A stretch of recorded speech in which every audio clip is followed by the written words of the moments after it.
There is no person that can replace you in your child's life as their mother. And the scary part is if you're not there, they're going to go looking for someone to replace that. But there is nobody that can replace you. Someone else can write the emails. Someone else can make the phone calls.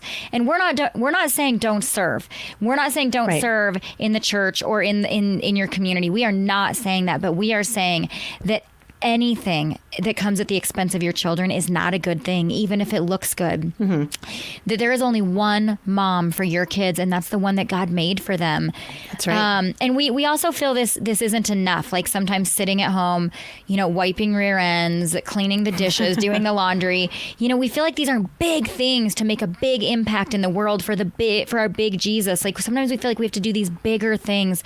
But I think it comes down to, do we trust God to do the big things? Right. While we're faithful in the small things. And when you were talking about scripture, I look at, in Matthew, I look at the Canaanite woman. And you know what she did? She cried out to Jesus. That's literally what she did. She prayed. She had a demon-possessed daughter. And she didn't go out and do all these big things. She cried out to Jesus. She prayed. And that is our job as moms are we praying for our kids, or are we too busy doing the big things, the things we think are big? But you know what? If it weren't for that mama, the turnout of that child would have been very different. And then I think of, you mentioned Proverbs 31, which really that was King Lemuel's mom. And we look at all the big things she did. She bought land and she sold land, and that's kind of intimidating. But do you know what that passage really is?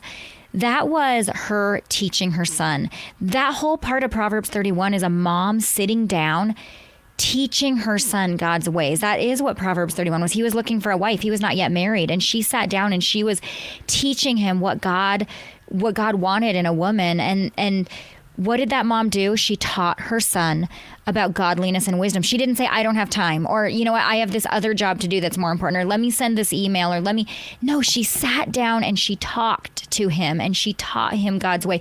These are little things. Praying for our kids, we don't really think that's big. Sitting down and talking to our kids, we don't think that's big. And then I always think about the boy with the fish who brought his fish and his loaves, right? And Jesus did this incredible miracle for thousands of people. And I think, you know what?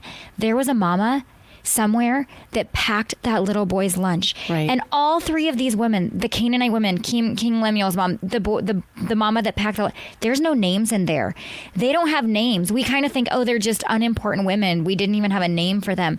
But they did the most incredible things. And we think all I do is sit at home and pack lunches and white bums. Sorry, that one keeps coming. But that doesn't sound like a very glorious job, right? We don't think that's going to make an impact on the kingdom. Right. But there was a mom who took the time to pack a little lunch in a I always picture, speaking of imagery, a little brown bag, which I'm sure that's not what he packed in. But and she took the time to do the small, menial tasks that we're called to do as moms. And God used those little things to make huge impacts, waves rippling down to where we're still reading those stories today. So moms, if you want to make an impact on the culture around you, if you want to make a wave in the world, be mom first. Yes. Do the things that we need to do first. Love your kids, pray for your kids, talk to your kids, make them the lunches, play the games, teach them truth. And that is the big ministry of motherhood. Yeah.